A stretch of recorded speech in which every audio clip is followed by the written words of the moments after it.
అందరికీ నమస్కారం. రేపటితో నెల అవుతుంది నా ప్రాబ్లమ్ని నేను ఎక్స్పోజ్ చేసి.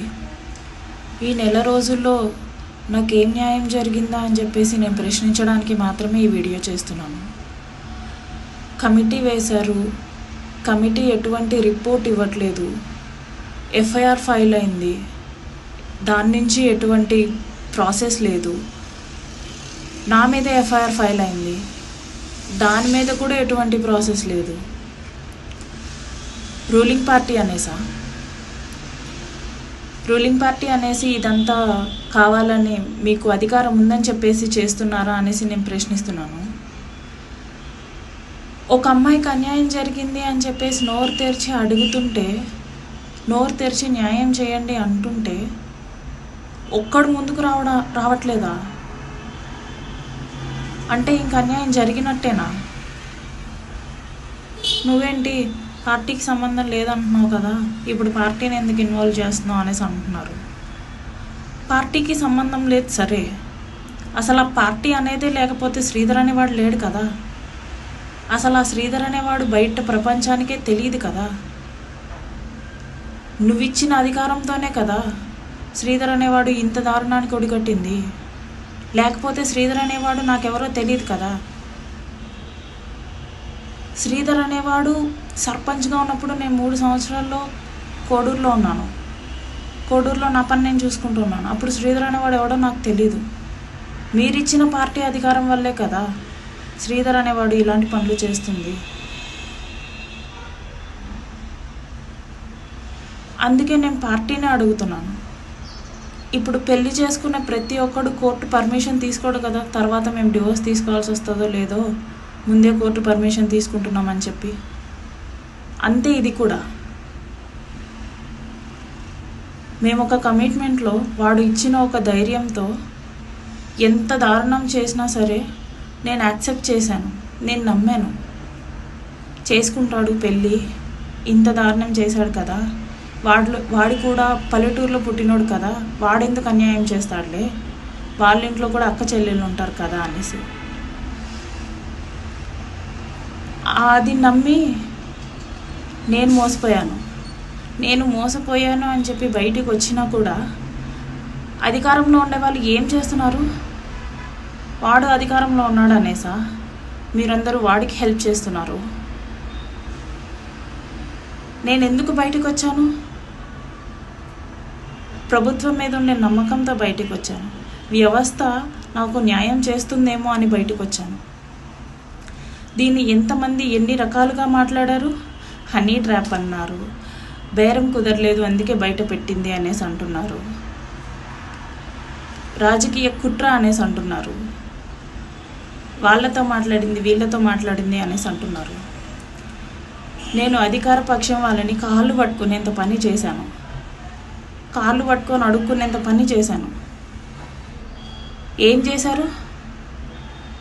అసలు ఇప్పుడు ఏం చేశారు? ఒక నెల అవుతుంది, నెల రోజులుగా కామ్గా ఉన్నారు. ఏమన్నా అంటే ఇన్వెస్టిగేషన్ అంటారు. ఆధారాలతో సహా బయట పెట్టాను. అవతల వాడు ఇది తప్పు అని చెప్పలేకపోతున్నాడు. ఆ అమ్మాయి చేసింది తప్పు, ఆ అమ్మాయి చెప్తుంది అంతా తప్పు అని చెప్పలేకపోతున్నాడు. నేను ఆధారాలతో సహా నేను బయట పెడుతున్నాను. మీకు అర్థం కావట్లేదు, మీకు న్యాయం చేయాలని అనిపించట్లేదు. అధికార పక్షంలో ఉండేవాడు న్యాయం చేయలేకపోతే ప్రతిపక్షాన్ని సాయం అడగడంలో తప్పేముంది? మరి నువ్వు అధికార పక్షంలో ఉండి నువ్వేం చేస్తున్నావు? నీ అధికారం చూపిస్తున్నావా? సాధారణ మహిళ మీద నీ అధికారాన్ని చూపిస్తున్నావా? గవర్నమెంట్ ఏం చేస్తుంది? నేను ఈ రాష్ట్రంలో పుట్టాను, నేను గవర్నమెంట్ని కాకపోతే ఇంకెవరిని నమ్ముకోవాలి? వ్యవస్థే కదా నాకు హెల్ప్ చేయాల్సింది. పోలీస్ వ్యవస్థ నాకేం చేసింది? అధికారంలో ఉంటున్న వాళ్ళు ఏం చేశారు? ఇవన్నీ ప్రశ్నించడానికే ఈ వీడియో చేస్తున్నాను. ఒక నెల అవుతుంది, తప్పు చేసినోడు వాళ్ళ ఊర్లో క్రికెట్ ఆడుకుంటున్నాడు. ఏ తప్పు చేయకుండా నా ఫ్యామిలీకి నేను దూరం అయిపోయాను కాదు, దూరం చేశాడు. మొన్నటిదాకా అమ్మ నాన్న లేని అనాథగానే ఉండేదాన్ని. కానీ నా కొడుకు నా తమ్ముడు అంటూ నా చుట్టూ జనాలు ఉండేవాళ్ళు. వీడు చేసిన పనికి ఎవ్వరూ లేని ఒంటరి దాన్ని చేసేసాడు. అనాథని కాస్త కనీసం పక్కన కూడా జనం లేని ఒంటరి దాన్ని చేసేసాడు నన్ను. నా కొడుకుని చూసుకోవడానికి కూడా ఇప్పుడు నాకు ఇబ్బందిగానే ఉంది. పవన్ కళ్యాణ్ గారు, మిమ్మల్ని నేను ఎందుకు అడుగుతున్నానో తెలుసా? మీరు ఒకసారి వచ్చారండి, మా కడప జిల్లాలో ఎంపీడీఓ ఎవరో సూసైడ్ చేసుకోవడానికి ట్రై చేస్తే ఇమ్మీడియట్గా వచ్చారు. మీరు మా ప్రైడ్ అనుకున్నాం, మీరు మా రాష్ట్రానికి గర్వం అనుకున్నాం. పంచాయతీరాజ్ శాఖలో పనిచేసే వాళ్ళ మీద ఇంత చూపిస్తున్నారు. డిప్యూటీ సీఎం అంటే ఎక్కడో ఉండేవాళ్ళు, ఊర్లకు కూడా రారు అనుకున్నాం. కానీ అది తప్పు.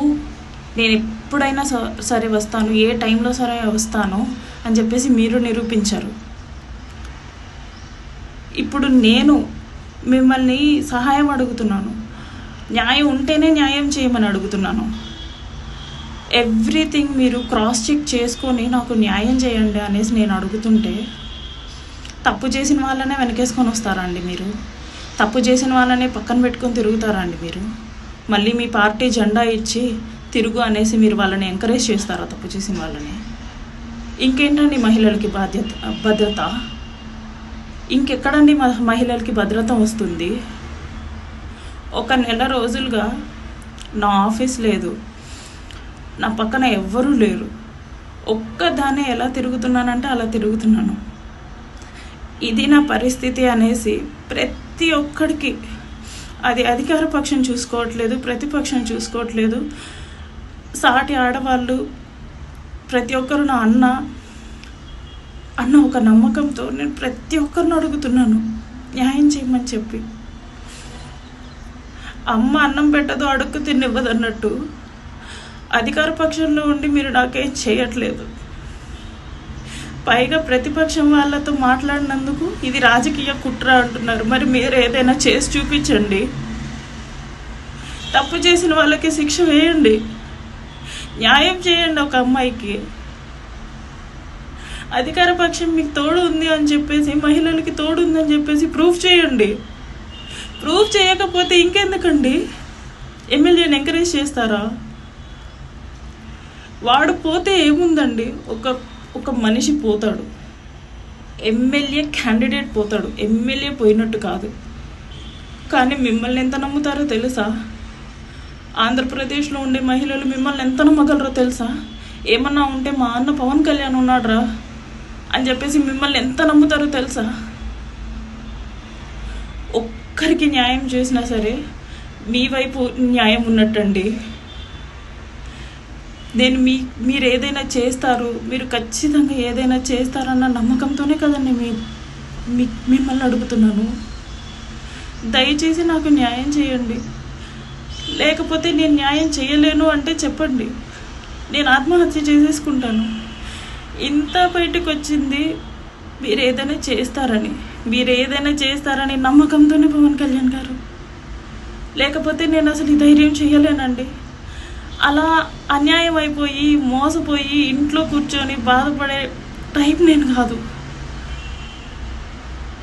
అర్థం చేసుకొని నాకు న్యాయం చేయండి.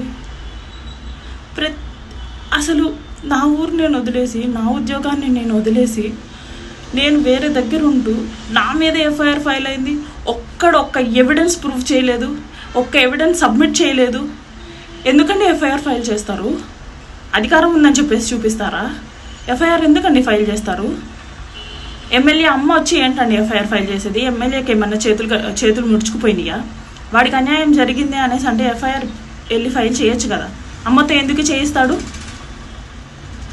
నేను నిజంగా తప్పు చేసి ఉంటే ఎవిడెన్స్లు ప్రూఫ్ చేయొచ్చు కదా, ఎవిడెన్స్ సబ్మిట్ చేయాలి కదా. ఎందుకు సబ్మిట్ చేయలేదు?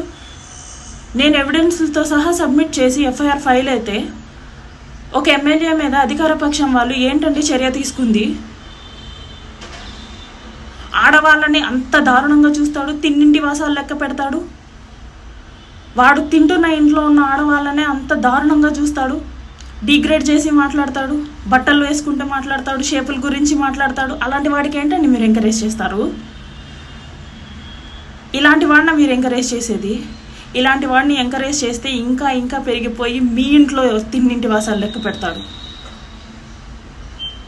దయచేసి దీన్ని అర్థం చేసుకొని కొంచెం న్యాయం చెయ్యండి.